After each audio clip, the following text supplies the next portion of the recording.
Salut à tous, bienvenue sur le plateau de Tankara Degon, de retour après cette trêve estivale. Il est bel et bien présent sur ce plateau, c'est notre consultant de choc, Nicolas Putebois. Salut Nico. Salut Razik, salut à tous. De retour, pour le meilleur et pour le pire. Ouais, malheureusement avec l'OL on s'habitue au pire. Surtout pour le pire. Surtout pour le pire, ouais. Puisque l'OL pique déjà sa crise, Nico, ça va être le premier thème de notre émission. Mais comme chaque lundi, vous avez eu l'occasion, parce que cette émission est enregistrée, vous avez eu l'occasion de pouvoir nous livrer vos commentaires, que ce soit sur Twitter, que ce soit sur le site olympique-et-lyonnais.com. Mais on va rentrer dans le vif du sujet. Il est l'heure de passer au premier thème.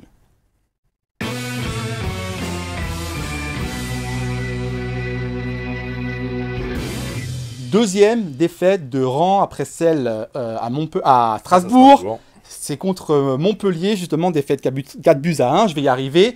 J'ai du mal à le dire, Nico. Retour des vacances difficiles, Razik. Exactement, avec cette équipe de l'Olympique lyonnais, comme d'habitude, on va radoter. On va radoter, je pense que c'est le bon terme, Nico. On va quand même mettre le 11 de départ. Et tu vas nous donner ton avis justement sur ce 11 de départ, en sachant qu'il n'y a pas d'invité, on n'a pas voulu avoir un invité pour justement pouvoir avoir une émission un peu cash.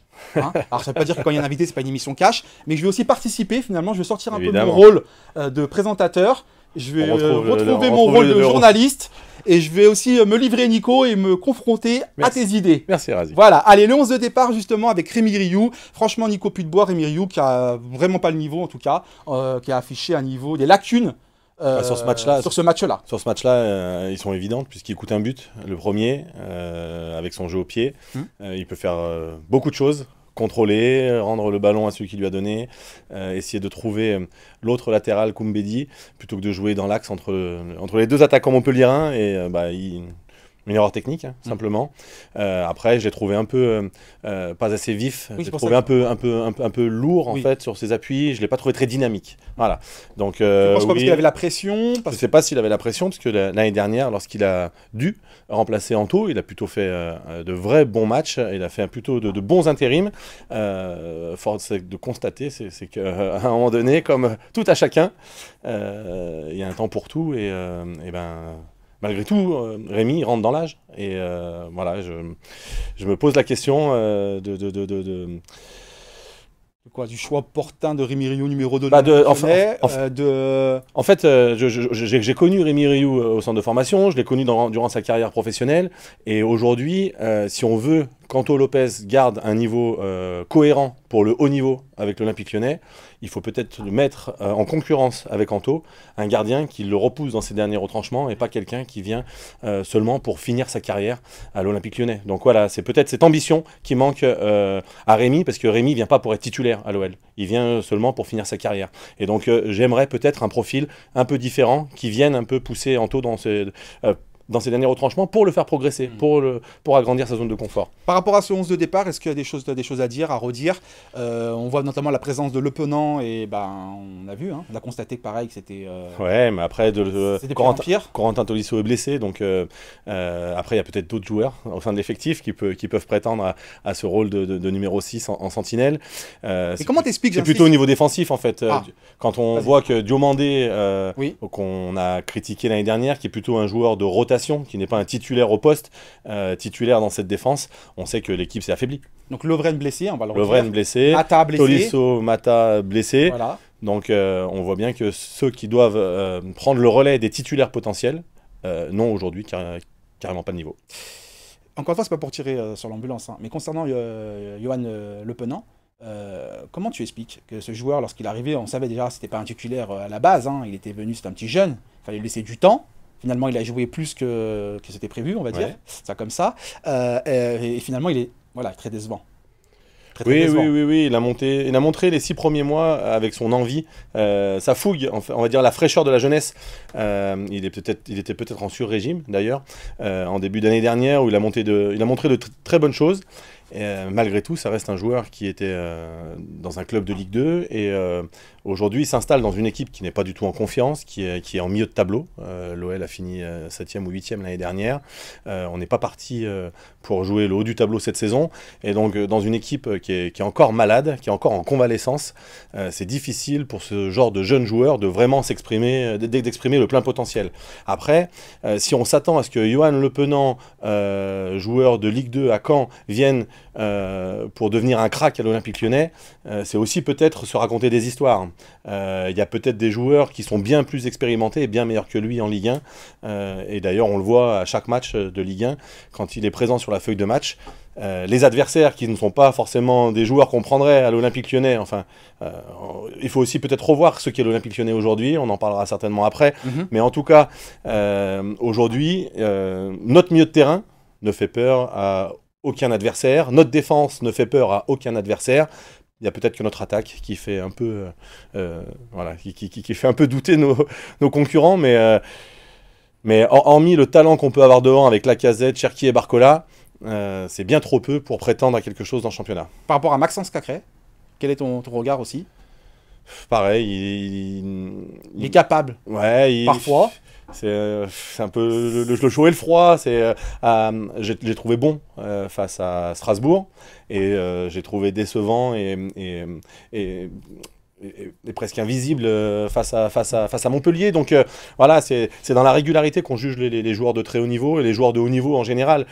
C'est pas un match sur deux, c'est pas sur courant alternatif en fait. C'est vraiment la régularité, la linéarité des performances qui fait qu'on est un joueur de haut niveau. On peut pas être un coup bon, un coup mauvais, c'est pas possible. C'est intéressant parce que ça, on m'a fait la réflexion par rapport aux jeunes, en disant qu'on s'enflammait très vite à l'OL, à Lyon, concernant les jeunes. Et quelque part, ce que tu viens de dire, moi, il y a un ancien joueur, grand joueur, qui me l'avait dit, qui m'a dit on juge si tu es un bon, grand joueur sur la régularité, sur plusieurs années, au plus haut niveau. Évidemment. Donc on ne leur rend pas service à ces jeunes. Ben non. De s'enflammer comme ça, les pépites, soi-disant. Ouais, les fameux cracks, les personnes qui vont finir en équipe de France tout le temps, ou qui vont, enfin voilà, qui vont gagner la Ligue des Champions aujourd'hui, à part Karim Benzema. Enfin voilà, les autres vont faire des carrières à haut niveau, mais de là à être des top players. Dans cette équipe, j'en vois pas beaucoup. Donc c'est bien de survendre, de faire du lyonisme en disant on a un bon centre de formation, regardez Barcola, regardez Cherki, regardez Cacré, c'est des super joueurs. Sauf qu'aujourd'hui, on s'aperçoit que si on fait la comparaison avec d'autres top joueurs, Lacazette, Umtiti et Tolisso au même âge, ces joueurs-là ont toujours fini dans les 4 premiers du championnat et il y en a qui ont fini champion du monde. Dans Cacré, Barcola, Cherki, je ne suis pas sûr qu'ils aient le même avenir. Donc, il faut arrêter de survendre, il faut arrêter de s'impressionner parce qu'on fait une roulette, parce qu'on fait un crochet, parce qu'on a marqué un joli but. Ça suffit pas, en fait, pour faire une carrière. Et je suis bien placé pour le savoir, parce que c'est pas parce que j'ai remplacé quelques fois Grégory Coupet et que j'ai quelques titres de champion de France que j'ai été un très bon joueur. Voilà. Et pourtant, si on regarde le palmarès, j'aurai un palmarès qui sera certainement supérieur à la moitié, à la totalité de l'équipe qui compose l'Olympique Lyonnais aujourd'hui. Et pourtant, j'avais pas leur qualité, j'étais bien moins bon. Donc voilà, il faut toujours relativiser, il faut arrêter de s'enflammer au moindre crochet, à la moindre frappe, à la moindre performance un peu supérieure à ce qu'on a vu par le passé. Il faut retrouver, selon moi, des valeurs fondamentales qui font qu'on est l'Olympique Lyonnais, c'est-à-dire l'humilité, l'intégrité, les valeurs de travail, le côté par rapport à nos supporters, cette simplicité qu'on avait à une certaine période et qu'on a perdu. Aujourd'hui, je sens pas d'humilité dans ce groupe-là. On perd 4-1 et je sens pas d'humilité ni dans les déclarations. C'est pas parce qu'on dit qu'on est nul, on a tous été nuls que ça fait faire preuve d'humilité. Non, c'est que de la communication. Et donc moi aujourd'hui, il manque vraiment ces valeurs fondamentales qui font un sportif de haut niveau, qui font que j'ai pu aimer l'OL un certain temps et qu'aujourd'hui, j'ai plutôt tendance à m'en éloigner parce que ces valeurs ne me représentent plus, ni en tant qu'homme, ni en tant que sportif. En tout cas, une certitude, l'Olympique Lyonnais, c'est une statistique que vous allez découvrir ensemble, qu'on va découvrir ensemble. L'Olympique Lyonnais qui a perdu ses 6 dernières rencontres, toutes compétitions confondues, matchs amicaux inclus, sa pire série de défaites depuis octobre-novembre 1959, Nico Putebois. Voilà la statistique. Ouais, bah c'est pas anodin de toute façon. Mais c'est là où on voit encore le déclassement. Et on avait beau nous critiquer quand on parlait de déclassement, qu'on disait que plus ça allait, plus l'équipe devenait médiocre, voire moyenne. On s'en aperçoit de toute façon. On vend nos meilleurs joueurs et on les remplace par moins bons ou on les remplace pas. Donc ça peut pas renforcer une équipe. Donc voilà, c'est très dommageable, mais c'est pas étonnant. Moi, ce qui m'agace et ce qui m'inquiète, c'est que il n'y a pas de révolte dans l'équipe. Même les leaders. Parce qu'on va me dire, oui, mais si, regarde, il y a Alexandre Lacazette qui a pris un carton rouge. Mais non, il est frustré, il n'est pas révolté. C'est de la frustration. Ouais. C'est de la frustration en fait. Un geste de frustration. Mais oui, c'est pas de la révolte. Il prend pas le flambeau en disant les gars, on va créer quelque chose, on va retourner la situation. Comme il avait pu le faire face à Montpellier d'ailleurs, il n'y a pas si longtemps. Non, là c'est de la frustration, c'est pas de la révolte. Et donc du coup, je sens personne dans cet effectif en capacité de changer les choses. Et on le voit, si on parle que technico-tactique, le bloc, il est très étiré, on n'est pas compact, on est toujours pris dans le dos. Quand tu vois que tu es pris par alors c'est une super relance de Lecomte, le gardien, qui fait une belle volée, mais tu es pris dans la profondeur tout le temps. C'est pas possible, en fait, que l'équipe soit coupée en deux, que le bloc soit pas compact, qu'on soit pas... C'est la base. C'est la base. C'est la base de la défense au haut niveau, en fait. Et aujourd'hui, même ça, on l'a plus. Laurent Blanc, on va l'écouter après cette défaite 4-1 contre Montpellier. On écoute l'entraîneur de l'Olympique Lyonnais et on revient bien évidemment sur ce plateau pour en débattre. Mais d'abord, il y a une défaite. Et puis je pense sincèrement que bon, dans la défaite de ce soir, il y a beaucoup de choses négatives. Notamment les buts que nous avons pris, bien sûr, mais aussi la suspension d'Alex, par exemple. Donc ça fait beaucoup, hein. Ça fait beaucoup pour une équipe, ça fait beaucoup pour un club. On n'avait pas besoin de ça. Et puis, comme j'ai dit à la mi-temps, étant donné qu'on a été encore très généreux dans la première période, il y avait deux solutions. Il y avait une réponse à donner où on s'écroulait ou alors on revenait dans le match. Et malheureusement, malgré des mots très, très, très positifs et une prise de conscience, à mon avis, réelle, malheureusement, on a vu qu'en deuxième mi-temps, on n'était pas capable de l'acter, quoi. Les paroles, c'est beau, c'est bien, mais l'acte est quand même plus important. Quand je vois le troisième but qu'on prend et le quatrième en contre, on le travaille, on le visionne, mais les joueurs sont complètement perdus. Vous êtes en danger sur toute clarité également. Mais c'est fou. C'est-à-dire qu'on est en danger quand on a un corner pour nous. Donc sincèrement, il faudrait ne pas le tirer ou le tirer ou le donner comme ça à 6 mètres et comme ça on se replace. Bon, c'est certainement un problème de confiance, c'est certainement un problème aussi de niveau. C'est pas une excuse, mais c'est un fait réel. Lyon, dans l'effectif actuel, se passer d'Anthony Lopez, de Dejan, de Tolisso, de Clinton Mata, et maintenant d'Alex Lacazette, c'est beaucoup trop. C'est beaucoup trop. Voilà Laurent Blanc après cette défaite 4-1. Je t'ai vu un peu réagir, Nico, lorsqu'on écoutait justement l'entraîneur de l'OL. Qu'est-ce que tu as envie de dire ? J'ai envie de dire qu'il y a à apprendre et à laisser dans ce qu'il dit. Je suis totalement d'accord avec lui dans le problème de niveau. Je suis totalement d'accord avec lui sur le fait qu'aujourd'hui, on ne peut pas se passer de 2-3 joueurs parce que les joueurs qui composent cet effectif-là, le reste, ceux qui sont censés faire la profondeur de banc, ne sont pas au niveau. Ils sont toujours très positifs avec les joueurs. Je pense qu'à un moment donné, il faut que l'institution, le club, redevienne la vraie force de ce club-là.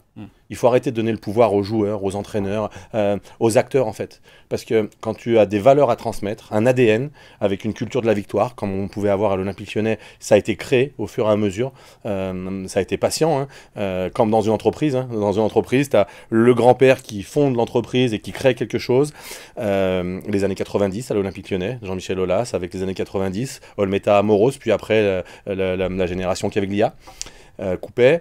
Ensuite, tu as le fils qui prospère et qui fait durer et qui fait progresser ce club-là, les années 2000, avec Juninho, Govou, Anderson et Coupet encore. Et après, tu as le petit-fils qui dilapide, qui est dans le confort. Et le confort affaiblit l'homme. Et pour le coup, aujourd'hui, je pense que l'institution n'est plus forte. Je pense que tous les joueurs et même toutes les personnes qui composent le club sont dans le confort. C'est-à-dire qu'on vient se nourrir à l'Olympique Lyonnais, on vient chercher un beau billet, on vient chercher un gros contrat, mais on vient plus pour faire gagner l'OL. On vient plus pour mouiller le maillot, ce maillot rouge et bleu là, qui sont nos couleurs. Et d'ailleurs, les supporters, c'est la première banderole qu'ils ont mis. Rouge et bleu sont nos couleurs, c'est ça qui nous fait vibrer. Et oui, mais ça aujourd'hui, qui vibre pour le rouge et bleu? À part peut-être Anthony Lopez, j'en vois pas beaucoup d'autres, même s'il a ses qualités, ses défauts. Donc aujourd'hui, il y a une vraie reprise de conscience à prendre au sein du club que c'est le club qui est fort. Et si les gens viennent au club, c'est parce qu'ils ont un intérêt.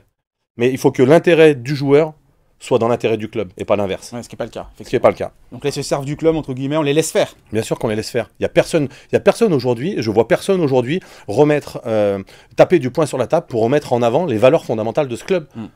Les valeurs, l'humilité, le travail, l'ambition.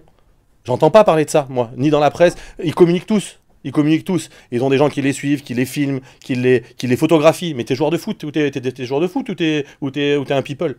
Un joueur de foot, ça s'entraîne, ou t'es influenceur. Un joueur de foot, ça s'entraîne, ça sort de sa zone de confort, ça se surpasse, ça travaille. Mais comment t'expliques ça? C'est dans tous les clubs? C'est générationnel? Non, à Lens, l'institution est plus forte et pourtant, on considère, nous les Lyonnais, parce qu'on a gagné 7 titres de champion de France il n'y a pas si longtemps, qu'on est un plus grand club que Lens. N'empêche qu'à Lens, les joueurs, ils courent, ils travaillent, ils ont un projet commun avec leur coach et ils finissent en Ligue des Champions. Mais parce qu'en fait, ils adhèrent, parce qu'on prend des joueurs avec des valeurs, on prend pas des joueurs qui viennent chercher du fric, qui veulent chercher un plus gros contrat, on vient chercher un joueur qui veut gagner des titres ou qui veut gagner des matchs. Déjà, juste gagner des matchs. Prenons des joueurs qui veulent gagner des matchs. Gagner des matchs, effectivement. Et après, quand on aura gagné 2-3 matchs, on va essayer de voir si on peut gagner un titre. Mais d'abord, gagnons des matchs. Et gagner de l'argent, ce sera juste la conséquence d'avoir gagné des matchs. Oui, parce que si tu es bon, tu gagnes des matchs, forcément tu vas gagner de l'argent. Mais évidemment. Sauf que tu veux gagner de l'argent. Ils veulent tous gagner de l'argent. Sans fournir beaucoup d'efforts. Avant. En fait, et en te servant, en se servant de ce qui a été construit avant. Ce qui a été construit avant. Évidemment. Et ça, c'est pas acceptable. Bah, c'est pas acceptable, surtout quand tu fais partie de ceux qui étaient là dans la base de la construction et qui ont donné leur maillot et leur cœur et leurs écorchures sur un terrain de foot pour l'OL on n'avait pas la moitié de ce qu'ils ont aujourd'hui. En termes de structure, je parle pas de salaire, c'est pas le problème. En termes de structure, on allait à Tola-Vologe, on avait les Algeco, on avait la salle de muscu, c'était pas au point comme aujourd'hui. Enfin, chaque chose en son temps, ça a été construit. Mais on n'avait pas besoin de tout le confort qu'ils ont pour gagner des matchs ou pour gagner des titres. Parce qu'on avait d'autres valeurs, en fait. Là, ils ont du confort, finalement, ils ont du confort, et finalement, c'est... Mais parce qu'il n'y a personne qui rappelle les fondamentaux. Il y a personne qui impose les fondamentaux. En fait, c'est même pas qui impose. Incarné, avant, il y avait Bernard Lacombe. Aujourd'hui, Bernard Lacombe, on lui a gentiment dit d'aller à la retraite et de jouir de ce qu'il avait construit. Et il a le droit il le mérite par rapport à sa carrière et ce qu'il a apporté en tant que joueur et en tant que dirigeant à l'OL. Aujourd'hui, il n'y a personne. Aujourd'hui. C'est vrai qu'on les laisse faire. Après, ils font ce qu'ils veulent. Mais même dans la communication. Bien sûr. On le voit bien. Il n'y a pas de directeur sportif. Il n'y a pas de président fort comme pouvait l'être Jean-Michel Aulas. Même si sur les dernières années, Jean-Michel Aulas a laissé faire. Il y avait le culte du joueur professionnel, starifié, inaccessible. Là, tu te rends compte que là, c'est quand même. On est en période estivale. Oui. Il y a des gens qui sont en vacances. Il y a des gens en vacances. Oui. Pas d'entraînement ouvert au public. Pas d'entraînement. Et ça, on ne la pose pas. On laisse faire. Ils ont peur de leur médiocrité, peut-être, je sais pas. Toujours est-il que normalement, nous, on avait l'entraînement. Alors, c'était un autre temps, et j'ai l'impression de radoter et de passer pour un vieux soldat. N'empêche qu'on avait d'autres valeurs et on avait une autre proximité avec les gens. Un entraînement par semaine, ils peuvent. On n'était pas inaccessible. Mais ils devraient même pas avoir le choix. Ça devrait être ouvert. Mais bien sûr. C'est un club populaire. Et l'entraîneur, il veut pas. Un club de foot doit être populaire. Un club de foot doit être proche de ses supporters. Si l'entraîneur, il veut pas, il dégage. Non mais attends, à un moment donné, l'entraîneur il impose en disant je ne veux pas d'entraînement ouvert, mais pas à choisir. L'entraîneur est un salarié de l'institution. Exactement. Si faut le rappeler ça. L'entraîneur est un salarié de l'institution. Si l'institution est assez forte, l'entraîneur doit se plier à ce que demande l'institution. Et en fait, c'est là moi c'est là où j'ai vu se déliter ce qu'était l'institution OL, parce plus on a parlé d'institution et moins elle était forte. Plus on en a parlé et moins elle a été forte. Je sais, on va me dire qu'on était de vieille France, on est peut-être ringard, je sais, peut-être, hein, sûrement. Non, mais sûrement. Mais par exemple, tout à l'heure, tu m'as fait la réflexion et franchement, la casquette en conférence de presse. On m'a toujours appris, quand tu rentres dans une pièce, tu te découvres.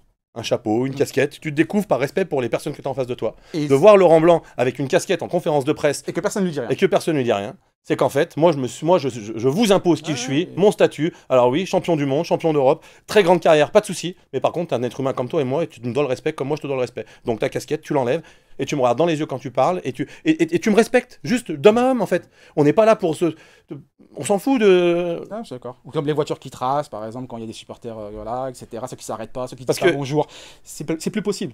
Faut pas laisser faire. Faut pas laisser faire, parce qu'en fait, ce qu'ils oublient tous, c'est que ce beau métier et ces beaux salaires, tu les ajustes parce que tu as des gens autour qui aiment ce club. Il faut arrêter de profiter de la vache à lait qui est le supporter. Ou qui est le supporter de l'OL. Le supporter. La personne qui aime l'OL. Ça peut être une personne âgée, ça peut être un étudiant, ça peut être un ultra, ça peut évidemment. Peu importe. C'est ça. Il faut arrêter de se goinfrer sur ces gens-là. Parce que ces gens-là, quand vous serez partis, eux, ils seront encore là. Et ils aimeront l'OL. Et chaque année, on a l'impression, on a l'espoir du renouveau. Ah, il y a une nouvelle saison. Allez, cette année, il va se passer quelque chose. Et en fait, on est de plus en plus déçus. Et chaque année, toujours plus, toujours plus. Et chaque année, ils s'en foutent plus plein les poches sans donner en retour. Et ça, c'est inacceptable pour moi. Une statistique, en tout cas, est pareille, hein, qui est cruelle, mais c'est la réalité. L'Olympique Lyonnais, 17e sur 18, est relégable à l'issue d'une journée en Ligue 1 pour la première fois depuis la 7e journée en 2010-2011, suite à la défaite contre Saint-Étienne pour le 100e derby en compétition officielle. On n'a même pas mis le classement, Nico, parce que tu m'as dit, qu'est-ce que tu veux mettre ce classement? Déjà, ça sert à rien de mettre le classement. Déjà, ça fait mal de voir ce classement-là. Pour être très honnête, ça fait très longtemps que je n'avais pas imaginé l'OL à cette place-là, parce que j'estime que c'est pas sa place, qu'on est plutôt là pour jouer les 5-6 premières places, parce qu'en fonction des clubs qui travaillent bien, on peut aussi des fois réaliser une saison moyenne, mais là on rentre dans la norme, c'est-à-dire que sur les 4 dernières saisons, on n'a pas été sur le podium, et je pense que cette année on ne sera pas sur le podium. Parce que rien n'est fait pour être sur le podium, parce que personne n'a assez de poigne ou assez d'amour pour l'OL pour remettre les choses à l'endroit dans ce club, en fait.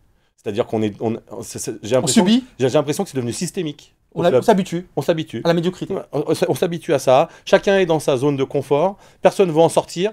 Chacun est dans sa routine parce qu'elle est bonne, parce que la soupe est bonne, parce que la soupe est bonne. Donc personne ne veut sortir de son confort. Personne ne veut faire bouger les codes parce qu'on ne sait jamais. Si je vais un peu trop loin, je vais me faire couper la tête et du coup, ce serait dommage. Hein, parce que du coup, ma position ou mon poste, il est plutôt bien. Alors je ne généralise pas. Au club, il y a certainement des gens qui sont encore passionnés, qui ont fait grandir le club et qui sont amoureux encore de ce maillot rouge et bleu. Mais je pense qu'aujourd'hui, les 3/4 des personnes qui composent l'Olympique Lyonnais ne viennent pas pour les bonnes raisons, et donc, en tout cas ne viennent pas par amour de l'OL. Laurent Blanc, les dessous d'Aral-Bol, hein, parce que Laurent Blanc justement qui a fait une sortie médiatique qui fait jaser, qui fait parler, c'est le deuxième thème de TKYDG.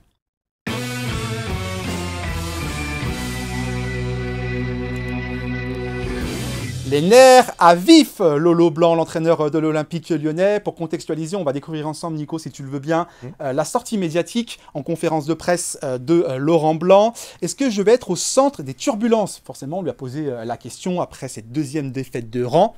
À votre avis, dites un peu la vérité sur ce qui se passe dans le club. Il y a déjà des gens qui voulaient me couper la tête. Il y a 15 jours, 3 semaines. Donc, avec ce qui se passe, vous pouvez imaginer. Vous connaissez aussi bien que moi la situation à Lyon, peut-être mieux que moi. Oui, il y a la défaite, mais il y a plus que ça. Et on va enchaîner avec la suite de la déclaration. Quand on ne fait pas les choses, quand on ne les fait pas au bon moment, en retard, à un moment donné, tu passes à travers et tu payes l'addition. Je la paierai, l'addition, pas de problème, mais je suis droit dans mes bottes. Je ne dis pas que je suis responsable de rien, mais je ne suis pas responsable de tout. Voilà la sortie. Est-ce que tu as été déjà, toi, surpris ou finalement c'était latent? Parce que derrière, depuis le début, il est un peu agacé depuis le début de la saison ou même... C'est latent, parce que déjà l'année dernière, il n'allait pas si loin, mais il était agacé de ce qui se passait. Sauf qu'à un moment donné, quand tu es Laurent Blanc avec le statut qui est le sien, avec son passé, si tu n'es pas content de ce que tu as, tu démissionnes, tu t'en vas, tu laisses la place à un autre. Tu n'attends pas qu'on te vire et que tu prennes un chèque. Ça, c'est la première chose pour moi. La deuxième chose, c'est qu'à un moment donné, Laurent Blanc, il n'a jamais parlé de l'OL en disant nous. C'est Lyon, voilà, il parle de Lyon, il parle pas de l'Olympique Lyonnais, il parle de l'OL à la 3e personne. Je l'ai jamais réellement senti investi en fait. Donc je sens en roue libre, je le sens pas investi du tout dans le projet. Alors après, forcément. Il y a plusieurs choses. Ce qui se passe en interne, entre ceux qui donnent des infos, très haut placés dans le club, qui donnent des infos aux journalistes, à certains journalistes, pas à tous, mais à certains, qui en profitent pour dire info exclusive, mais ouais, mais forcément, tu fricotes avec le président ou avec l'actionnaire, donc forcément, tu as l'info exclusive, enfin, c'est plus facile. Alors, est-ce que tu peux comprendre, pour contextualiser, justement, effectivement, John Textor, il consulte beaucoup de personnes, trop de personnes d'ailleurs à mon goût. Il se prend dans Football Manager aussi. Une quinzaine de personnes, il consulte des journalistes, il consulte des agents, il consulte beaucoup de personnes du monde du football. Alors pour le coup, il est très investi. Parce que c'est vrai que c'est un président qui aime le football, on pouvait se poser la question, mais il aime le foot, il est investi, il aime ce milieu. Oui, mais c'est pas parce que tu aimes le foot que tu connais le foot. Non, exactement. Je suis d'accord avec toi, mais c'est juste pour moi vraiment essayer de contextualiser. J'essaie vraiment de... Encore une fois, on n'a pas je suis désolé. Non, tu as raison. Un peu à vif parce que ça m'agace la situation. Je sais. Aussi bien les propos de Laurent Blanc que son comportement, que ce que propose l'équipe. Donc, ce qui se passe au club aujourd'hui, franchement, ça me... je sais, en plus de m'insupporter, Ça comprends. Ça m'émeut parce que je sais pas où on va, vraiment. Et j'ai vraiment. T'es inquiet, tu l'avais déjà dit. Je suis vraiment inquiet. Tu te rappelles qu'est-ce qui se passe? Tu te rends compte l'année dernière, il n'y a personne pour reprendre le flambeau. Tu te rends compte l'année dernière, tu commençais à parler de Ligue 2. Hein. Oui, mais. Tu l'as dit, hein, et les gens étaient pas, choqués. ça n'arrive pas. Il abuse Nico, etc. Tu dis que ça n'arrive pas aux autres. Attention danger. Hein. Attention danger. Donc. Est-ce que tu peux comprendre, par contre, encore une fois, on essaie d'être le plus objectif possible. Encore une fois, on n'a pas la science infuse, on essaie de donner le max d'infos dès qu'on peut. Voilà. Non, mais je le dis bien, on fait preuve d'humilité, justement, on essaye en tout cas. Est-ce que tu peux comprendre Laurent Blanc qui découvre dans la presse, effectivement, et il sait, Laurent Blanc, il connaît la source, il connaît les connexions, parce que John Textor, encore une fois, il parle à beaucoup de monde. Et d'ailleurs, avec lui, c'est le dernier qui a parlé qui a raison. Ça, c'est aussi un problème. C'est un vrai problème. Bruno Lage, ça fait plusieurs... voilà, ça circule, ce nom, donc l'actuel entraîneur de Botafogo. Laurent Blanc découvre ça et il connaît la stratégie. Enfin, il apprend. Au début, il connaît pas. Il découvre ça, il dit, tiens, c'est bizarre. Et finalement, là, il connaît la source. Donc là, il est forcément agacé. Est-ce que tu comprends pour le coup, là, en effet, encore une fois, là, on est humain. Laurent Blanc qui se dit, évidemment. Mais en fait, c'est mon propre patron qui commence à parler à droite, à gauche, à tout le monde, et donne des informations contre moi. Est-ce que là, tu comprends la réaction? Oui, là, je comprends la réaction. Mais justement, après... Donc là, j'ai une petite pique en conférence de presse. C'est normal qu'il peut pas aller au bout des choses. Il peut pas le dire lui. Il peut pas dire lui devant tout le monde. D'ailleurs, on peut pas dire ce qu'on dit nous. Non. Il peut pas dire mon président, mon actionnaire, John Textor, toi... Il m'en fait bégayer, parle trop et donne des infos comme quoi il veut me virer ou en tout cas il veut me couper la tête. Ouais. Oui, je comprends qu'il soit agacé. Je comprends ça, parce que derrière, c'est sûr qu'il ne travaille pas dans la sérénité. Ce qui revient souvent en boucle hein, du côté de Dessine, c'est nous, on sait rien lorsqu'on interroge certaines personnes. Mais si vous voulez connaître la stratégie, vous avez qu'à lire la presse. Ouais, oui, parce qu'il donne la stratégie aux journalistes. À certains journalistes. Donc voilà, et même à des agents, à plein de monde vraiment du monde du foot, donc ça revient forcément en boucle. Donc ça, pour le coup, tu comprends la réaction de Laurent Blanc. Oui, il peut être agacé, c'est épidermique, c'est un être humain. Je suis un être humain et je comprends tout à fait que quand on parle de moi dans mon dos et que ça sort dans la presse, je peux comprendre qu'il ait cette réaction. C'est très très humain selon moi et il y a pas pour le dessous, il n'y a pas de quiproquo. Donc ils vont échanger hein, par visio ce lundi. Laurent Blanc et John Textor. Pour toi, ça sent la fin, même si ça coûte du pognon. Hein. C'est pour ça que John Textor l'a gardé. Hein. Non, mais il faut dire les choses. Hein. John Textor a gardé Laurent Blanc par rapport à l'argent. Bien sûr que ça coûte cher. Il a un beau salaire, il avait des années de contrat. Donc, encore une fois, c'est pour ça qu'il ne démissionne pas. C'est parce qu'il sait qu'aussi il y a un chèque à la clé, il n'est pas ennemi de ses intérêts. Ça aussi, je peux le comprendre, même si je ne l'accepte pas, je peux le comprendre. De toute façon, pour la stratégie, il suffit de lire la source. C'est qu'en fait l'entraîneur de Botafogo sera libre au mois de décembre et donc voilà, il va pas virer Laurent Blanc tout de suite, il va attendre que l'entraîneur de Botafogo soit libre. La multipropriété fait qu'aujourd'hui ils font comme ils veulent, ça aussi je suis pas sûr que ce soit très bien ou très juste, mais en tout cas il faut faire avec, il a racheté notre club, donc Laurent Blanc a plus de chances si on en lit la source de John Textor. Laurent Blanc va plutôt se faire couper la tête au mois de décembre quand l'entraîneur de Botafogo sera libre. Et après, Laurent Blanc, c'est un peu... John Textor, je vais y arriver. John Textor, c'est un peu compliqué. Mais c'est un panier de crabes rasés. Non, mais oui, parce qu'en fait, c'est de la politique. Regarde, c'est de la politique. Moi, j'avais dit ça à l'époque, de la politique. C'est plus du foot, en fait. C'est plus du foot. C'est plus du foot. C'est de la politique. C'est plus du foot. Sauf qu'il va tenir un discours différent selon son interlocuteur. Mais bien sûr. Donc ça va dans tous les sens. C'est Dallas. C'est Dallas.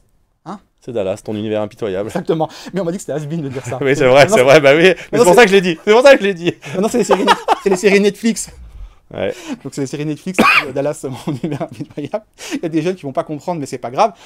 On s'adapte, Nico. Donc je connais pas les séries, aussi bien au niveau des séries qu'avec l'OL, on s'adapte. Ouais. On s'adapte au meilleur comme au pire. Et malheureusement, on commence à accepter le pire. Et ça, c'est pas bon. Donc Blanc n'est pas responsable de tout, mais responsable d'une équipe qui n'a aucun projet de jeu. Ouais, c'est ça. Parce qu'en fait, effectivement, il n'est pas responsable de la situation financière. Il n'est pas responsable du projet qui est un peu bancal ou d'un président ou d'un actionnaire qui veut jouer à Football Manager. Voilà, faut vraiment qu'on parle de Laurent Blanc, parce qu'en fait, le troisième thème, c'est Textor, on s'est un peu avancé. Pardon. Bon, c'est pas grave. J'ai l'habitude avec toi. En tout cas, Laurent Blanc, depuis qu'il a pris l'effectif, on ne voit pas un projet de jeu se mettre en place, on ne voit rien se dessiner. Il avait la réputation d'être le coach à la touillette qui jouait au golf et qui travaillait peu. Force est de constater, avec les résultats et avec ce qu'on voit sportivement à l'OL, que c'est pas qu'une réputation. Et c'est ce qui ressort en plus. C'est pas qu'une réputation. On va être franc, Nico, on a eu l'info à un moment donné, même sur une séance vidéo, etc., où certains joueurs étaient paumés et disaient mais le coach, en fait, qu'est-ce qu'il raconte là, c'est ni queue ni tête. Franchement. Non, on va dire les choses. Oui, il y a un côté je m'en foutiste. Il s'est mis à la vidéo il y a pas très longtemps. Enfin voilà, en fait, c'est un coach à l'ancienne qui active les leviers motivationnels, mais qui n'a pas de plan de jeu. D'ailleurs, on le voit, hein, ils ont créé une sorte de plan de jeu avec une sortie de balle derrière et tout ça. D'ailleurs, c'est ce qui fait que aujourd'hui Rémi Rioux a fait cette erreur-là. C'est parce qu'en fait, c'est pas ce que l'OL avait l'habitude de pratiquer. On s'est mis à faire ces ressorties de balles. C'est nouveau, mais c'est pas suffisant. On sent bien que la cohérence, l'équilibre de l'équipe n'existe pas. D'ailleurs, il le dit. On le voit, on le visionne, on le travaille. Ouais, mais alors du coup, on le travaille pas assez parce qu'ils n'ont pas compris. On le voit bien. On est pris dans la profondeur à chaque fois qu'il y a un ballon derrière la défense. Peut-être aussi, c'est parce que nos milieux de terrain ne harcèlent pas assez le porteur du ballon, ou que nos défenses, ou que nos attaquants, qui normalement doivent être notre premier rideau, doivent être nos premiers défenseurs et doivent faire ce repli défensif pour empêcher ce ballon long. Mais tout ça, ça se travaille. Tout ça, et avec le ballon, c'est encore pire. On voit plus rien. Et il n'est pas aussi très impliqué au niveau du recrutement. Donc ça crispe en interne aussi. Oui, mais ça va avec il connaît pas aussi les joueurs, un peu comme toi, mais toi tu l'assumes. Oui, mais moi je suis pas coach de Ligue 1. Voilà. Certains joueurs, des fois ils découvrent certains joueurs. Bon. Ouais. C'est problématique ou pas? Oui, c'est problématique, mais de toute façon, on le sait qu'il n'est pas investi. On sait qu'il vient là pour s'occuper, malheureusement. Oui, mais on n'est pas négocié là. Mais je sais bien. Moi, je veux un coach qui vient avec de l'ambition. Je veux un club qui soit investi, avec un vrai projet, et même qui soit un peu moins réputé, et peut-être un peu moins bon que Laurent Blanc, mais qu'il ait des idées.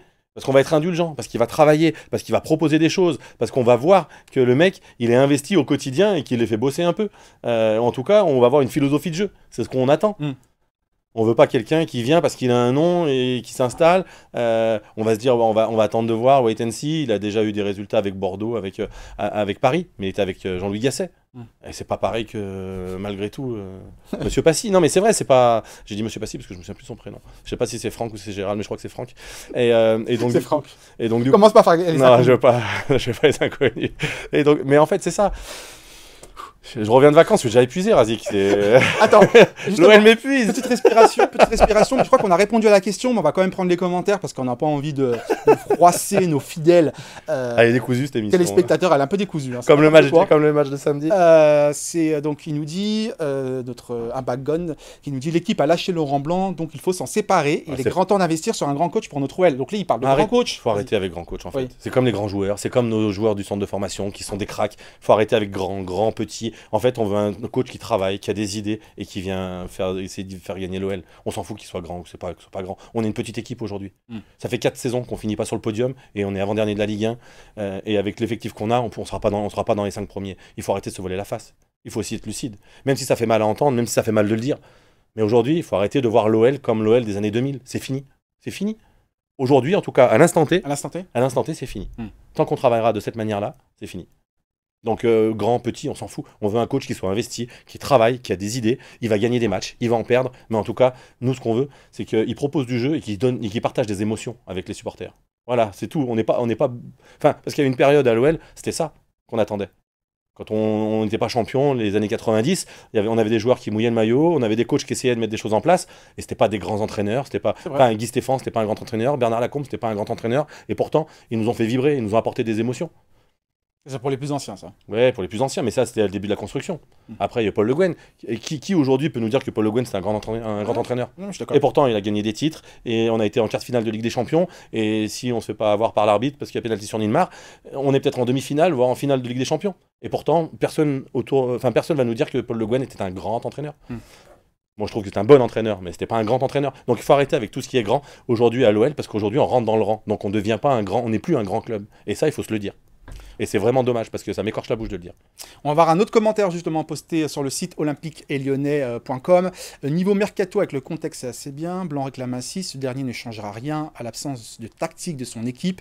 Il doit partir pour tourner un peu plus la page Olas. Le nouveau coach doit arriver avec tout son staff. Est-ce qu'il y a une histoire de staff aussi? Il y a une histoire d'environnement? Il y a une histoire de... J'aurais tendance à dire oui, parce qu'en fait, j'aurais tendance à dire qu'un staff, un coach vient avec son staff, avec ses gens de confiance pour mettre en place son projet qui est en phase avec la politique sportive du du club.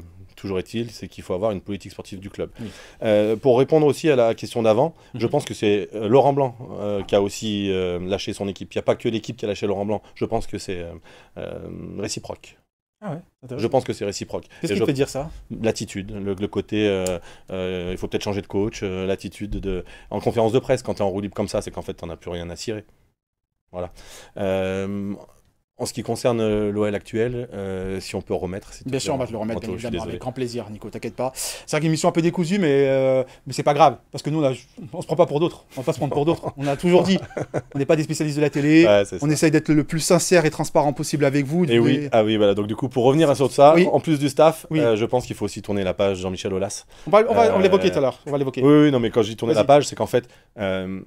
Si le nouvel actionnaire, John Textor, vient avec des idées, il doit faire en sorte, parce qu'on a parlé de routine, on a parlé d'habitude, il voulait du changement. S'il veut du changement, c'est pas en faisant la poussière qu'il va faire du changement.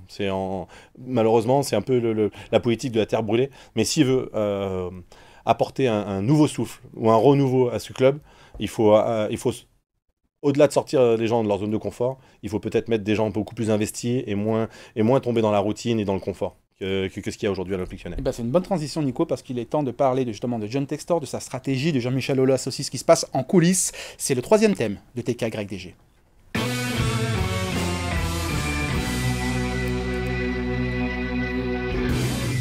On l'a dit, on l'a évoqué tout à l'heure, c'est vrai que, encore une fois, c'est pour ça qu'on a dit que c'était un peu décousu, mais c'est pas grave, on va le rappeler pour ceux qui nous rejoignent, ceux qui nous regardent, cette émission est enregistrée, Nico Pudebois, pour cette reprise, qu'on a dit que voilà, Textor, encore une fois, c'était quelqu'un qui aimait le foot, son univers impitoyable, justement, il aime tirer les ficelles, on l'a dit qu'il consultait pas mal en coulisses, une bonne dizaine de personnes, qui laissent filtrer quelques infos, et même pour la DNCG, où il était alerté, averti, avec des gens quand même qui ont l'habitude, qui maîtrisent cette dimension économique par rapport à la DNCG, les attentes de la DNCG, et finalement il a voulu agir en mode « je sais faire, laissez-moi faire, c'est moi le patron », et on a vu le résultat finalement, où l'Olympique Lyonnais avec la masse salariale, l'encadrement de la masse salariale. Mais ça arrive à beaucoup de clubs. Oui, mais ils étaient prévenus, ils les ont fait appel. Et on lui a dit, attention, le dossier, il faut le présenter comme ça. Et il a voulu faire comme... Sur le dossier de la DNCG, je mettrai un bémol. Moi, je peux... Vas-y, je t'écoute et je dirai. Par rapport à Jean-Michel Aulas, par rapport à... Vas-y, je t'écoute. Voilà. Vas-y. Le lobbying, tirer les ficelles en backstage parce que tu connais les gens, tu les as mis en place à la Fédé, c'est toi qui les as mis en place. Tu en as bénéficié quand tu étais à l'OL parce que tu les maîtrisais. Aujourd'hui que tu es en dehors, tu glisses des pots de banane. C'est pas qu'un conte, c'est une réalité. On le sait. Non, mais on connaît. On le sait. Je connais donc à un moment donné, je connais un membre de la DNCG. Il a peut-être pas pris la bonne façon de mettre les choses, mais Jean-Michel Aulas a tiré contre son camp. Qu'ils nous disent pas que c'est un amoureux de l'OL. En fait, c'est un amoureux de Jean-Michel Aulas. Il faut dire les choses à un moment donné. C'est vrai que moi je connais un membre de la DNCG qui était souvent là en prison de boxe. Et voilà. C'est un mec de Lyon en plus. Et tu sais pourquoi aujourd'hui il a voté contre le budget de l'OL. Mais ceci étant, Nico, c'est délicat. Faut admettre aussi que là, John Textor n'a pas voulu vraiment faire en mode je maîtrise, je sais, laissez-moi faire, c'est moi le patron. Et non, il n'a pas écouté. Tu peux pas m'enlever de l'idée qu'on lui a glissé des pots de banane. Oui. Donc, mais effectivement, mais oui, il veut jouer à Football Manager. À part que lui, il a l'argent pour le faire. Et en plus, c'est même pas son argent, c'est celui de son pote. Alors, c'est plus facile. Quand tu crames l'argent des autres, tu peux jouer. Joue à Football Manager, mais joue bien. Est-ce que l'erreur, là encore une fois on parle de John Textor, après on parle de Jean-Michel Aulas, franchement sans tabou, il n'y a pas de problème Nico, j'entends ce que tu dis aussi. Il a décidé de ne pas nommer justement un directeur sportif parce qu'il considère que c'est lui le directeur sportif. Faute. J'en veux pour preuve, c'est une faute. Et tu parles de Football Manager, que c'est lui qui a choisi et qui a imposé Jeffinho dans un premier temps. Ensuite, il a choisi Maitland Niles, ok. Bien joué. Et en plus, Jack O'Brien. Jack O'Brien, c'est encore une fois un choix de John Textor. Alors certes, peut-être qu'il va le prêter à Molenbeek, que c'est pas peut-être dans un premier temps pour l'Olympique Lyonnais, mais c'est quand même lui qui a choisi, qui a imposé 3 joueurs. Est-ce que c'est sain, ça, Nico, non, dans un club comme l'Olympique Lyonnais? Non, c'est pas sain. C'est pas sain. Il faut mettre les as à leur place. Il faut des spécialistes au poste. Il faut un directeur sportif. Il faut un directeur sportif. Il faut un vrai directeur du football et pas un directeur administratif chargé du football. Il faut un directeur administratif chargé du football, mais il faut un vrai directeur du football avec une vraie idée de ce qu'on veut faire de l'OL, aussi bien en termes de jeu qu'en termes de formation, qu'en termes de philosophie, d'état d'esprit qu'on veut voir sur le terrain et ainsi de suite. Il faut un projet. Là, il n'y a pas de projet. Là, c'est j'achète, je revends, je vais prêter à lui, je vais reprendre à lui pour donner à l'autre. Enfin, ça n'existe pas, ça. Ça marche pas. Oui, parce qu'en plus, Mathieu Louis-Jean, il s'est vraiment bien bossé pour le coup. Oui. Moi, j'ai des bons retours. Il a investi Mais aujourd'hui. le pauvre, de... franchement, Et je on me mets à lui sa donne pas- place. d'une, on lui T'as donne un pas les coach moyens. qui est compliqué à gérer par rapport au T'as un coach qui recrutement. s'en fout. T'as un coach qui s'en fout du T'as un recrutement. patron, John Textor, son patron, qui choisit ses joueurs et qui joue à Football Manager. Enfin, ça va 5 minutes. T'as un coach qui cherche qu'un numéro 6 au milieu de terrain, une grande sentinelle. C'est un sketch, là. Et t'as un patron qui achète des joueurs sans te consulter. Oui, en fait, il n'y a pas de ligne directrice, simplement, comme dans chaque projet. Le pourquoi, le quoi et le comment. Voilà, il y a 3 étapes, hein. C'est pas moi, c'est Simon Sinek, hein. Le cercle d'or de la réussite. Apple est passé par là, enfin toutes les grandes boîtes sont passées par là. Pourquoi un club de foot comme l'Olympique Lyonnais n'aurait pas des fondamentaux, des protocoles qui lui permettraient de réussir? Simplement parce qu'on a des gens qui ont de l'argent et qui veulent juste s'amuser, à part qu'on joue pas. On fait pas muse là-haut. On joue pas avec on joue pas avec un club de foot, avec une identité, avec quand il y a des Le club d'une ville. le club d'une ville, Ouais, c'est avec pas- ses supporters, avec des salariés, avec Ouais, c'est pas, Voilà, c'est pas c'est c'est pas la fête à la maison là. non exactement. Mais à sa décharge, en arrivant à l'OL, il a trouvé une maison pas très bien rangée. Faut dire la vérité. oui, avec quelques cadavres. Les cadavres de l'Air sont toujours. Mais non, mais ils sont toujours présents. Oui. Les cadavres. Bah tu les connais mieux que moi. Bien donc, sûr qu'on les connaît. Le ménage n'a pas été fait. Non, le ménage n'a pas été fait. Et aujourd'hui, l'Olympique Ah bah de Lyonnais toute façon, paye les pots cassés. on en paye les conséquences, forcément. Donc, Et- ouais. Parce qu'il doit aussi composer John Textor, et là, on va évoquer. Avec l'héritage. Et surtout avec Jean-Michel Aulas, qui œuvre en coulisses, comme tu l'as dit. Ah bah oui. Qui a collaboré avec une agence de communication, c'est l'agence 2017, qui est un cabinet de conseil en stratégie de communication, et clairement qui a tenté de manipuler des influenceurs, donc des gens, des supporters de l'Olympique Lyonnais qui sont très suivis sur les réseaux sociaux, qui a tenté aussi cette agence de manipuler des journalistes. Peau de banane, comme tu l'as dit, tout est permis. C'est terrible d'en arriver là. C'est pas possible. Jean-Michel Aulas est quand même parti avec un chèque. Oui. Il a vendu le club. Oui. Encore une fois, que ce soit dur, c'est une chose. On l'a toujours dit, on n'est pas ingrat sur ce plateau, et je pense comme de nombreux supporters de l'Olympique Lyonnais, tout le monde loue, tout le monde reconnaît tout ce qui a mis en œuvre l'héritage de Jean-Michel Aulas, mais le côté positif, l'héritage avec les titres, etc. La Et là, construction du la club, construction du stade, enfin, de tout ce qui va avec. Chacun, encore une fois, sa grille de lecture, et chacun peut apprécier comme il le souhaite. Mais là, c'est quand même incroyable d'avoir une agence de communication, en plus une agence parisienne, ils n'y connaissent rien, ils ne connaissent même pas le local, ils ne savent même pas comment ça se passe ici, qui contactent des gens pour essayer de manipuler, qui essayent de distiller quelques informations pour perturber carrément John Textor, donc perturber l'Olympique Lyonnais. Et là, c'est pas normal. Quand on aime l'Olympique Lyonnais, on peut pas faire ça. Parce que là, on rentre plus dans l'affectif, là, on rentre dans le business. Et ça veut dire que on veut la chute de ce qu'on a construit, peut-être pour pouvoir le racheter derrière, ou peut-être pour pouvoir revenir, C'est ou ce qui pour, se dit, hein. ou pour pouvoir revenir encore plus fort et tout ça. C'est ce qui se dit, hein. Mais donc, du coup, ça veut dire qu'en fait, j'aime pas ce club-là. J'aime juste le pouvoir et ce que m'apportait ce club-là. Parce que si j'aime ce club-là, j'ai 74, 75 ans, j'ai réussi, je m'arrête au plus haut, et j'apporte toute mon expérience et toute mon énergie qui me reste à la réussite de ce club-là. Comme tu l'as dit, j'ai pris des beaux chèques, c'est plutôt une réussite. Je ne suis pas en manque d'argent, je ne suis pas en manque de notoriété, je ne suis pas en manque de visibilité. Tout le monde a salué ce qu'il avait fait. La vie, voilà. Non, mais Je profite des 10-15 dernières années de ma vie en aidant ce club-là et pas en essayant de le détruire, pas en essayant de détruire ce que j'ai construit pour essayer de le récupérer. Ça marche pas. Si c'est ça, c'est décevant malheureusement. Mais c'est l'être humain, c'est le côté pouvoir, c'est le côté argent, c'est L'ego, le côté- l'orgueil. l'orgueil, l'ego qui parle et c'est dommageable parce que quand on a autant de réussite et quand on a été un si grand homme, c'est dommage de tomber si bas. Bon, on l'a vu avec le tweet. On va voir le tweet de Jean-Michel Aulas, justement, le tweet ironique, même s'il a démenti, enfin, c'est pas lui qui a démenti, d'ailleurs, c'est l'agence. Oui, il y ça a- n'aurait pas été écrit Oui, comme oui. ça. Donc, il y a un supporter qui dit ce qui est bien aussi, c'est que le club coule, mais on entend que blanc parler et quelques joueurs. Silence radio tout en haut, pas grave. Botafogo est premier. Et Jean-Michel Aulas qui répond à ce tweetos, il peut envoyer le coach de Botafogo. Et puis après, il y a eu un démenti rédigé. Effectivement, voilà le démenti. Je m'aperçois que mon compte Twitter a été piraté. Je ne suis évidemment pas l'auteur du tweet paru hier à 23h27 que je supprime immédiatement. Je signale donc à Twitter, mais il s'appelle X maintenant, cet acte malveillant. Plus c'est gros, plus ça passe. Et ça, c'est l'agence qui a rédigé Plus c'est effectivement, gros, la fameuse plus ça va. agence de Pied Nickelé. Et ils pensent qu'après 36 ans de présidence, on va encore tomber dans ce panneau-là. C'est impossible. Il faut arrêter, à un moment donné, il faut aussi assumer les choses. On a le droit aussi de se tromper, on a le droit aussi d'avoir son propre avis, mais il faut l'assumer, simplement. Mais ce qui est terrible j'imagine pour toi, Nico, ancien joueur, supporter de l'Olympique Lyonnais, tu l'as été avant, tu l'as été pendant, tu l'as été après, tu seras là jusqu'à la fin de ta vie, de voir justement... Mais mes filles commencent à devenir supportrices, donc tu vois, on passe le flambeau. Elle réclame des places d'ailleurs. Elle réclame des places, ouais. On ne les donne pas tout le temps, mais on réclame des places, c'est vrai. De voir justement ce qui se passe là en coulisses, de voir tout ça, de se dire mais c'est pas possible, on parle même plus de foot. On parle plus de foot. On va voir, c'est de la politique là. On parle plus de foot. Moi j'ai l'impression de faire de la géopolitique de la politique. On parle de business en fait. On parle de business, on parle de gros sous, on parle de pouvoir, on parle de notoriété, on parle d'influence, on parle de tout sauf de sport. Mais au détriment du club. Bien sûr. Donc on est prêt à couler l'Olympique Lyonnais. On est prêt à coupler l'Olympique Lyonnais pour des intérêts personnels. Oui. Ben oui. Oui, c'est la politique. C'est juste le maître mot de la politique. Et c'est dommage, parce que derrière ça, il y a des gens qui se saignent pour aller voir l'OL, qui emmènent des familles, des enfants, qui payent des maillots, qui payent des écharpes, qui payent des places qui ne sont pas données, qui sont amoureux de ce club-là, et qui transmettent ça de génération en génération. Et en fait, aujourd'hui, on se sert de nous, parce que je me mets dedans, on se sert de nous pour flatter l'ego d'un ou deux qui veulent le pouvoir pour ce club.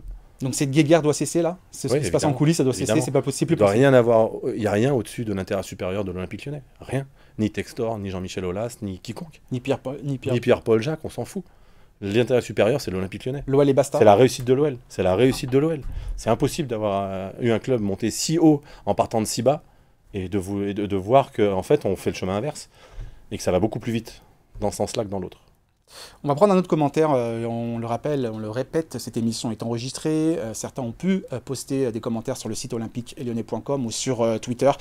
C'est Mohamed qui nous dit « Le vrai nez blanc semble parler d'une situation particulière au club, dont le journaliste semble être au courant, mais ne rend pas compte, public. Vous pouvez nous l'expliquer ou langue de bois ?» J'en ai marre moi de ça. Soit tu dis rien, soit tu dis tout. Mais tu fais pas entre deux. Parce qu'en fait, tu laisses à l'imaginaire collectif le soin d'imaginer plein de choses. Donc soit tu parles, soit tu fermes ta gueule, vraiment. Vraiment, je suis désolé pour la parole, mais pareil. Non, mais tu peux dire ce que tu veux. Joueur, t'es pas dans le truc, t'es pas sur le terrain parce que t'es blessé, et tu dis je peux pas m'exprimer, je peux rien dire, bah ferme-la. Franchement, ferme-la. Arrête de faire de la communication pour occuper l'espace. Soit tu joues sur le terrain, parce que c'est ça qu'on te demande, mais faut arrêter ces trucs à moitié. Soit tu parles, soit tu te tais. D'ailleurs, moi, je m'expose là tous les lundis en parlant. Bah, bien sûr. Je m'expose. Bien sûr, Nico. Mais par contre, je dis ce que je pense et je dis ce que je sais. Et puis surtout, tu ne vas pas faire la queue, parce qu'il y a beaucoup d'opportunistes aussi. Tu ne vas pas faire la queue à Dessine pour aller chercher un poste. Non, mais ça... Ouais, mais je te le dis. C'est pas grave. Ouais, mais je le dis. Oui, c'est vrai. Oui, parce qu'il y a certains qui critiquent par des trucs, et puis derrière, ils vont tous aller quémander, parce que la soupe est bonne là-bas. Mais toujours pas que sur le terrain, même dans les bureaux. Oui, je sais bien. Toujours est-il, c'est qu'il faudra un peu plus d'amour de l'OL. Et arrêter de l'amour de soi, l'image de soi. Et là, c'est un peu ça, dans les commentaires, en fait. J'en dis, mais j'en dis pas trop, mais j'en dis un peu quand même, mais sans dire la vérité, sans m'exposer, Bah expose-toi, va au bout de tes pensées, si t'aimes l'OL. Si tu veux le bien de l'OL, va au fond des choses. Ouais, va au fond des choses, mets les pieds dans le plat. Même s'ils sont salariés. Justement, t'aimes l'OL, mets les pieds dans le plat. Ah mais je sais Nico, mais en même temps, quelque part, je suis en train de revenir à toi, tu passes pour le méchant. C'est pas grave. Tu vois, moi j'aime l'OL, je m'en fous. Nico, je sais qui je suis et puis aujourd'hui, tu veux que je te dise il y a des gens qui tournent le dos parce que tu dis des choses ici, Nico. Tu as raison. C'est vrai que moi je te suis redevable pour ça. Tu as raison, t'es pas redevable de ça. Je m'en fous. Mais tu vois, par exemple, si je devais revenir à jouer... Parce que tu es honnête. Si je devais revenir à l'Olympique Lyonnais, je reviendrai gratuitement et je ne serai payé que si on atteint les objectifs qu'on s'est fixés. Voilà, par exemple. Ça, c'est un exemple. C'est-à-dire qu'on veut que l'OL soit dans les 4 premiers, et ben vous me rémunérez. On va essayer de faire les choses, on va essayer de mettre les choses en place, pas de souci. Par contre, vous me payez que si on est dans les 4 premiers, parce que c'est notre objectif. Je viens pas pour prendre un chèque. Ça n'a pas de sens. Je viens pour que l'OL réussisse. Parce que là, je viendrais pour aider l'OL. Quand j'étais footballeur, c'est pas, on me payait pour que je gagne des matchs. On me payait pour faire un vrai salaire. Là, si je devais revenir, c'est pour aider l'OL. C'est pas pour m'empiffrer encore à l'OL. Voilà. Après, c'est qu'une question de philosophie et de mentalité.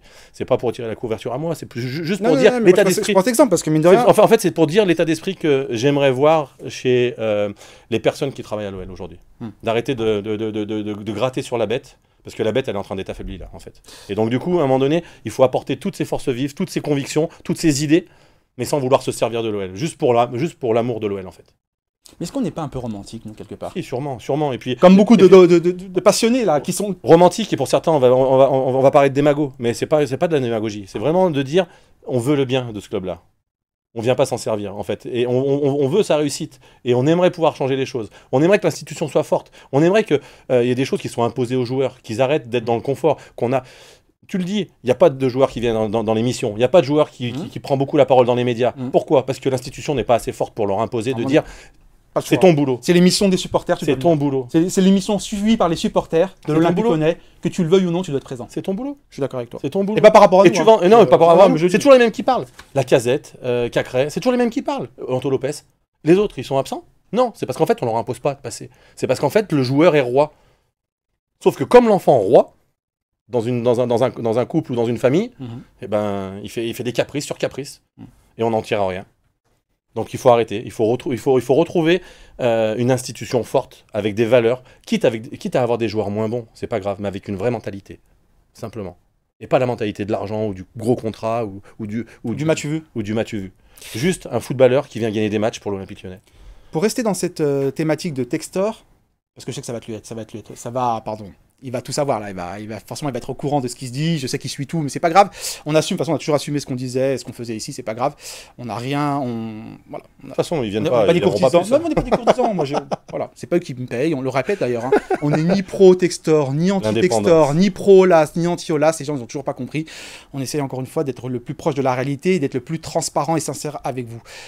Nico, s'il écoute cette émission, ou qu'on va lui rapporter, peut-être même déformer, mais c'est pas grave. Ça aussi, on a l'habitude. Qu'est-ce que tu as envie de lui dire à John Textor par rapport à tout ce qu'on vient de dire? Pour toi, nouveau propriétaire de l'Olympique Lyonnais, justement, qu'est-ce que tu as envie de lui dire? Moi, j'ai envie de lui dire que il faut qu'il s'entoure des bonnes personnes qui sont investies pour le bien de l'Olympique Lyonnais et pas pour lui dire ce qu'il a envie d'entendre.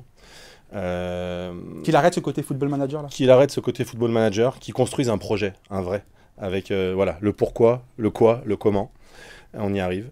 Le pourquoi, c'est faire gagner l'Olympique Lyonnais. Le quoi, c'est parce qu'en fait, il y a des supporters, parce qu'il y a un club, parce qu'il y a une ville derrière ça. Le comment, bah, en recrutant des joueurs, en mettant un directeur sportif, en structurant la manière. Ça, ce serait déjà un peu la base. D'arrêter d'écouter les courtisans, parce que les courtisans, c'est souvent le dernier qui a parlé qui a raison. Et en fait, il faut avoir une vraie ligne directrice avec des vraies idées et d'aller au bout de ces idées. C'est pas grave si tu te plantes avec tes idées, à condition que ce soit les tiennes et pas celui des autres.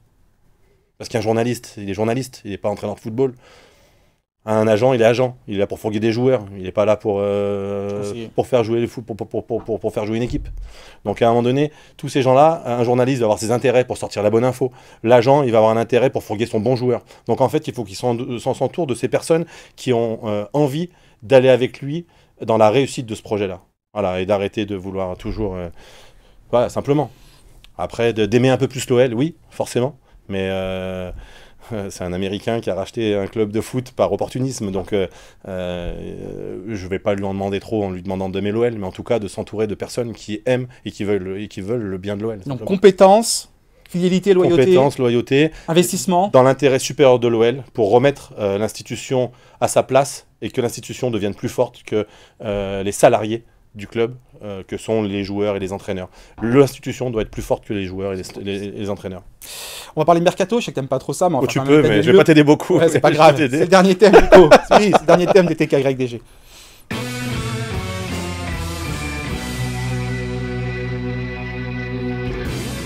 On l'a dit, Nico, un mercato quand même qui est perturbé par l'encadrement de la DNCG avec la masse salariale. Ouais. Donc un joueur doit partir pour pouvoir recruter un autre joueur par rapport à la masse salariale. Pour pouvoir donner le salaire du... Bah, je sais pas si donner, ouais. Normalement, c'est ça. Faut réduire la masse salariale. Parce que voilà, elle est encadrée seulement. Oui, mais les gros salaires, ça suffit pour des joueurs moyens, non? On est d'accord. Aujourd'hui, on paye trop cher nos joueurs, on est bien d'accord. Mais bon, comme c'est pas mon argent, Oui, ils font ce qu'ils veulent avec leur argent, t'as raison. Moi, tu me payes pas trop cher, ça va. Loyauté, fidélité, amour. C'est pour ça que t'es là, Nico. L'infographie, on va faire une infographie justement. On a préparé, concocté une petite infographie, pardon, concernant déjà les départs actés, ceux qui ont quitté l'Olympique Lyonnais, Nico, jusqu'à présent, parce que forcément le mercato c'est jusqu'au 31 août. Donc on va découvrir ensemble cette infographie avec déjà Castello Luqueba. Petit mot, Nico, parce qu'on t'a pas entendu. Tu étais en train de profiter de ta piscine et de ton barbecue, même si tu m'as pas invité d'ailleurs. Attention à ton régime, Razik. C'est vrai. Bonne réponse. Bonne réponse. Castello Luqueba, t'as été surpris. Est-ce que pour toi, pareil, t'es agacé ou c'est à l'image de ce que t'as dit ou aujourd'hui les jeunes. Je suis pas surpris. Il n'y a plus d'attachement. Je suis pas surpris parce qu'il n'y a plus d'attachement. Je suis juste déçu qu'un jeune qui, à 2 mois en arrière, dise « je veux remettre l'OL à l'endroit où il doit être », donc à sa bonne place, 2 mois après, parce qu'on lui secoue 2-3 billets, il se barre à Leipzig. Voilà, juste, voilà, dans la mentalité, je pensais que c'était quelqu'un qui était plutôt fidèle et qui avait de la suite dans les idées. je m'aperçois qu'en fait aujourd'hui dans le haut niveau, dès que tu secoues 2 billets de plus, on part ailleurs. Donc c'est dommage. Voilà, parce que je trouvais que c'est un bon joueur qui pouvait encore apprendre des choses à l'OL. Après, je peux comprendre que comme il n'y a pas la Coupe d'Europe ni la Ligue des Champions, Leipzig soit plus attirant. Voilà, donc la liste de joueurs, en sachant que par exemple qu'il y a Flo da Silva, il s'est départ, c'est un prêt, hein. Attention, voilà, qu'on soit bien précis, etc. C'est pour ça que il figure dans la liste. On a Oussem Aouar forcément qui est parti du côté de la Roma. On s'est séparé de beaucoup d'indésirables, hein. Jérôme Boateng, Moussa Dembélé, Oussem Aouar, Thiago Mendes, il y avait pas mal d'indésirables, Romain Fèvre. Donc on a dégraissé, mais c'est là qu'on voit que l'effectif était pléthorique et qu'on paye des joueurs très chers à ne pas jouer. Et c'est là, en fait, où dans la structure globale, aujourd'hui, on ne peut plus se permettre ça. Surtout avec l'encadrement, la DNCG, et le fait de ne pas finir dixième, et le fait de pas finir dans les 5-6 premiers et de ne pas avoir de Coupe d'Europe, on ne peut plus avoir un effectif aussi étoffé. On va organiser une infographie maintenant, c'est concernant les arrivées actées. En sachant que dans cette infographie justement que vous allez découvrir, il y a l'arrivée aussi du jeune Mamadou Diawara en provenance du Paris Saint-Germain qui a signé son premier contrat professionnel de 4 ans, soit juste en juin 2027 avec l'Olympique lyonnais. Skelly Alveiro du côté de Sochaux, qui est très grand d'ailleurs, grande de taille, mais voilà, qui est un jeune aussi en devenir, hein, c'est pas non plus une valeur sûre. Sochaux qui tombe en national. Sochaux qui tombe en national, effectivement. Clinton Mata, qui est blessé, mais qui est plutôt une bonne recrue, Nico, dans l'état d'esprit en tout cas. Oui, dans l'état d'esprit. Maintenant, on verra sur le terrain, et c'est normal, hein, on jugera bien évidemment sur pièce, comme on dit. Kaletakar Sarr, pardon. Qu'est-ce que tu en penses d'ailleurs de cette recrue? Pas d'idée. Franchement, a priori, il a plutôt été bon quand il était à Marseille. Après, je sais qu'il y a eu des antécédents avec nos supporters, donc voilà, ça pareil, quand on fait un recrutement, est-ce qu'on prend en compte ce genre de choses, comme quand on doit prendre en compte pour Boateng le fait qu'il a un procès pour violence conjugale, est-ce qu'on doit prendre en compte les antécédents je pense que oui, mais après, c'est pas moi qui suis à ce poste-là, donc voilà. Après, je pense que c'est un défenseur confirmé de Ligue 1, donc il nous fera pas défaut. Hier, il a été bien esselé en défense, hier, samedi, il a été bien esselé en défense. On verra, on jugera sur pièce évidemment. On jugera sur pièce également. Ensuite, donc Maitland Nice, pareil. Ça, c'est certainement les datas. Hein. Lui, on jugera aussi sur pièce. Lui, O'Brien, si c'est les recrues de John Textor, je pense qu'il y a une partie de data qui rentre en jeu. Donc, on verra si c'est des bonnes pioches ou pas. Mais si c'est pour les prendre et les prêter à d'autres clubs, voilà, on utilise l'argent de l'OL pour renforcer d'autres clubs. Et donc j'ai l'impression qu'on s'affaiblit nous. Donc voilà, c'est là où il faut construire un vrai projet. On regarde une autre infographie, on enchaîne forcément Nico les infographies, pour être le plus précis possible. En tout cas, les joueurs pistés, donc les arrivées probables. Donc par contre, un bon joueur qui évolue au Danemark justement et qui, c'est pas encore fait, hein, mais en tout cas qui a un profil plutôt intéressant justement. Recommandé par Michael Essien. Recommandé par Michael Essien, qu'on salue d'ailleurs. Oui. Non, c'est vrai que j'aime bien Michael Essien. Ouais, bon, moi, je raconte ma vie. C'est un bon mec. C'est un bon mec. Gros dormeur. Oui. Ekitike, le jeune Hugo du Paris Saint-Germain, qui est ciblé aussi. Rodriguez du Betis Séville, mais voilà, c'est toujours compliqué. Doku, qui était annoncé justement du côté de l'Olympique Lyonnais, et finalement un média belge persiste ici en disant que non, que c'est pour Molenbeek, c'est pas pour l'Olympique Lyonnais. Après, peut-être qu'il va pouvoir venir après. Comme tu dis, c'est un peu le jeu des chaises musicales, ce que tu n'apprécies pas vraiment, ce que n'apprécient pas les fans de football, ce côté avec les clubs là où multipropriété, on en prend un pour mettre à droite, à gauche, c'est pas. On déshabille Paul pour habiller Jacques. Il y a pas de. En fait, c'est ça, c'est travailler dans la continuité avec un vrai projet de jeu, avec une vraie philosophie de football. Mais encore une fois, quand on parle de ça, on n'est pas dans la performance sportive. Quand on a la multipropriété et qu'on prend un joueur pour le filer à un autre club. Nico, donc là on a des joueurs pistés, mais par rapport au profil, toi, la priorité selon toi? Voilà, aujourd'hui, il y a beaucoup de chantiers. Hein. Pour toi, il y a beaucoup de chantiers en défense centrale, notamment, même si Lovren et Kaleta-Tsar pourraient bien s'entendre en défense centrale. Je pense qu'il faut quelqu'un, parce que Diomandé ne fera pas l'affaire, selon moi. On l'a vu d'ailleurs encore ce week-end, au milieu de terrain. Évidemment, on se doit d'avoir la maîtrise du milieu de terrain quand on veut gagner les matchs. On doit gagner cette bataille du milieu de terrain. Et là, on est loin du compte. Joanne Le Penant est sûrement très sympathique, mais aujourd'hui, il faut quelqu'un, lorsque Corentin Tolisso n'est pas là, pour pouvoir le remplacer. Et puis après, devant, on est léger, on sait qu'on est Lacazette dépendant. Donc quand il marque pas, ça se voit. Quand il marque, des fois, ça suffit pas. Donc, ouais, il faut beaucoup de joueurs aujourd'hui à l'Olympique Lyonnais pour étoffer cet effectif, malheureusement. Et on n'a pas les moyens de nos ambitions, étant donné qu'il y a l'encadrement de la DNCG. Donc, je suis assez fataliste là-dessus. Je pense qu'il va falloir faire progresser et assez rapidement les joueurs qui composent cet effectif. Et pour le coup, est-ce que tu es d'accord avec Laurent Blanc lorsqu'il dit qu'il faut de grands joueurs, il faut comme à l'époque des titres, il dit justement, là on parle beaucoup des jeunes, mais il fallait quand même de bons joueurs. Ouais, il faut des bons joueurs. Je suis d'accord avec le fait. C'est pas des grands joueurs, c'est des bons joueurs qui sont devenus grands joueurs. C'est des bons joueurs qui sont devenus de grands joueurs. Parce qu'en fait, c'est des bons joueurs qui se sont fait progresser les uns les autres. On parlait de Michael d'ailleurs. Les seuls vrais grands joueurs qui sont arrivés, c'était Sonny Anderson et peut-être Sylvain Wiltord, qui avait un statut, les autres, ils le sont devenus. Oui, on parlait parce que quand tu arrives de Guingamp, t'es pas un grand joueur. Pour Djila Diarra, Flo Malouda qui vient de Guingamp, t'es pas considéré comme un grand joueur. Eric Abidal qui vient de Lille, t'es pas considéré comme un grand joueur. Il est devenu, parce qu'ils se sont imposés à Lyon, et ensuite, ils se sont imposés à l'OL, parce que moi je dis pas Lyon, ils se sont imposés à l'OL, pour ensuite intégrer l'équipe de France et aller en finale de la Coupe du Monde. Donc ils sont devenus grands par leur performance, par leur travail, par ce qu'ils ont produit. Mais c'était des bons joueurs qui sont devenus de grands joueurs. Mais aujourd'hui, il faut prendre de bons joueurs pour qu'ils deviennent de grands joueurs. Donc tu es plutôt d'accord pour encadrer les jeunes. Oui. Alors, Laurent Blanc. Non, après souvent, il oppose les jeunes avec les anciens, avec l'expérience, la maturité et tout ça. Mais on le voit bien avec certains joueurs. Il ne faut pas attendre d'avoir 30 ans pour devenir un joueur d'expérience ou un bon joueur. Il y en a qui explosent à 22, 23 ans et qui font des bonnes carrières. Donc, encore une fois, je ne vais pas être pour le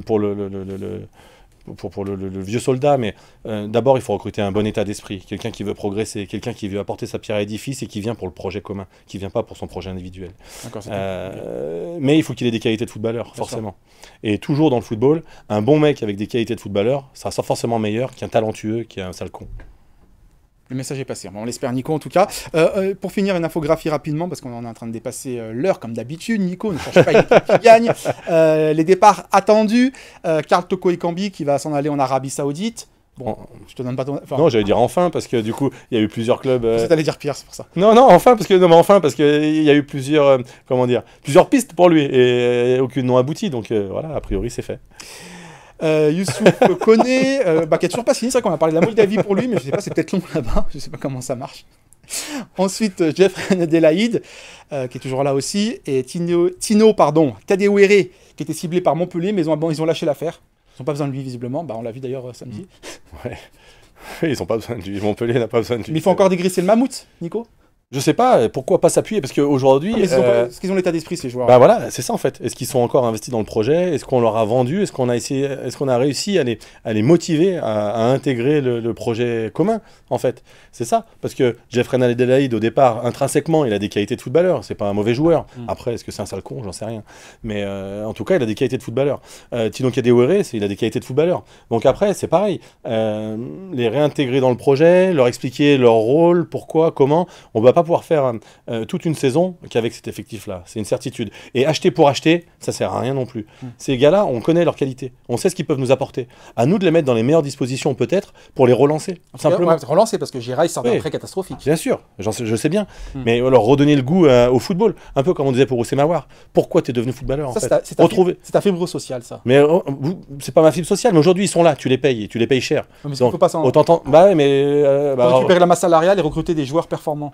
Oui, mais quand on voit les joueurs qu'on veut recruter, franchement, je les connais pas tous, mais ça fait pas rêver non plus, tu vois. Enfin, sans manquer de respect à qui que ce soit, moi je faisais pas rêver non plus, mais je sais pas, franchement, bon, c'est compliqué. La situation à l'heure aujourd'hui est de plus en plus compliquée. Il y a vraiment du boulot, mais qui veut travailler dans ce club? Telle est la question, justement.